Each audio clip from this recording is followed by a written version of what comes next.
আসসালামু আলাইকুম।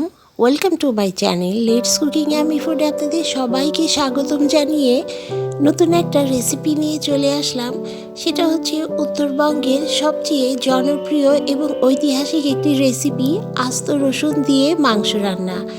আশা করছি সবসময়ের মতো আজকের রেসিপিটাও আপনাদের সবার খুব ভালো লাগবে। তো চলুন দেখে নেওয়া যাক পুরো রেসিপিটা।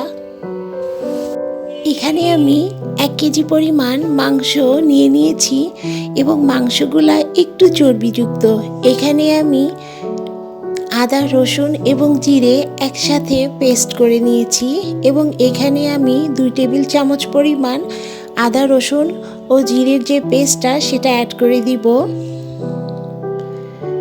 এবার এখানে আমি 1 চামচ পরিমাণ হলুদের গুঁড়া, হাফ চা চামচ পরিমাণ লবণ এবং এখানে আমি স্বাদটাকে দুর্দান্ত পরিমাণ বৃদ্ধি করার জন্য রাঁধুনি এই রেডিমিক্স মশলাটাকে অ্যাড করে দিচ্ছি।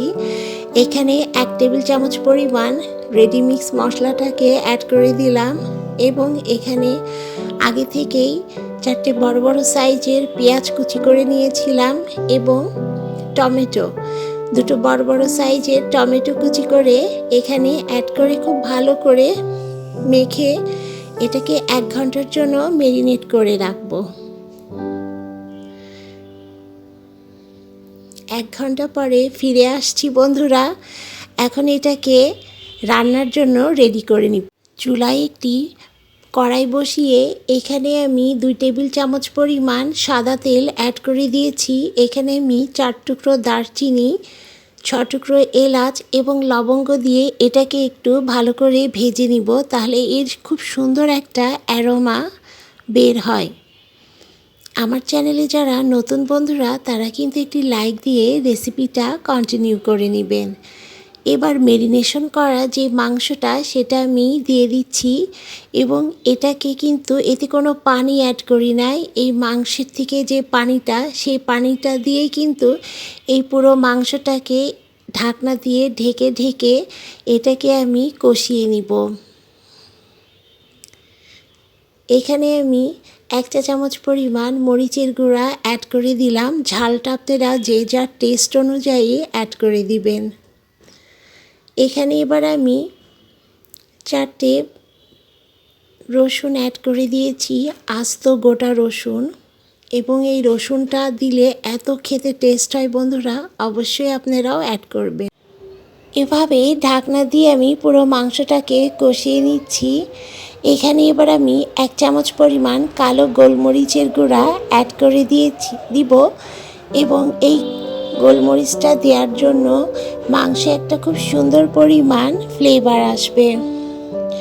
আমার চ্যানেলে যারা নতুন বন্ধুরা তারা কিন্তু অবশ্যই একটি লাইক দিয়ে রেসিপিটা দেখে নেবেন এবং যারা এখনও সাবস্ক্রাইব করেননি অবশ্যই সাবস্ক্রাইব করে পাশের বেল আইকনটি প্রেস করতে একদম ভুলবেন না।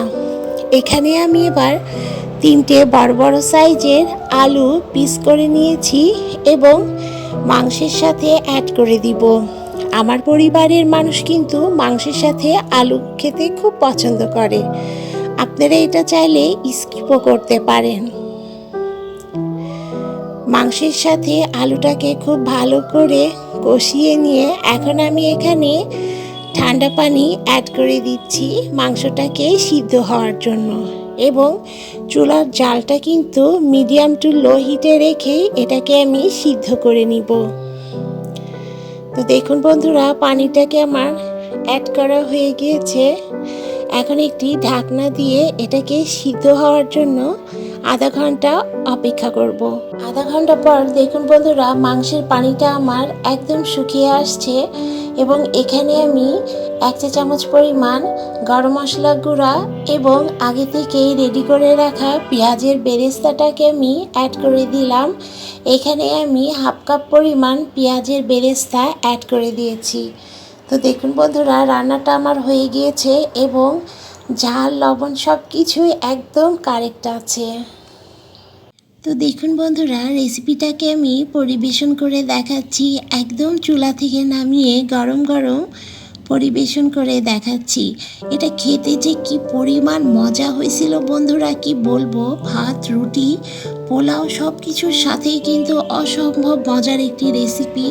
এই জন্যই উত্তরবঙ্গের এটি খুবই জনপ্রিয় এবং সুস্বাদু একটি রেসিপির মধ্যে অন্যতম।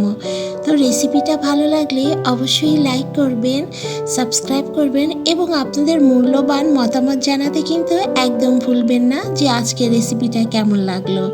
তো ভালো থাকবেন, সুস্থ থাকবেন এবং সবাই সাবধানে থাকবেন। আজকের মতো এই পর্যায়ে আল্লাহ হাফেজ।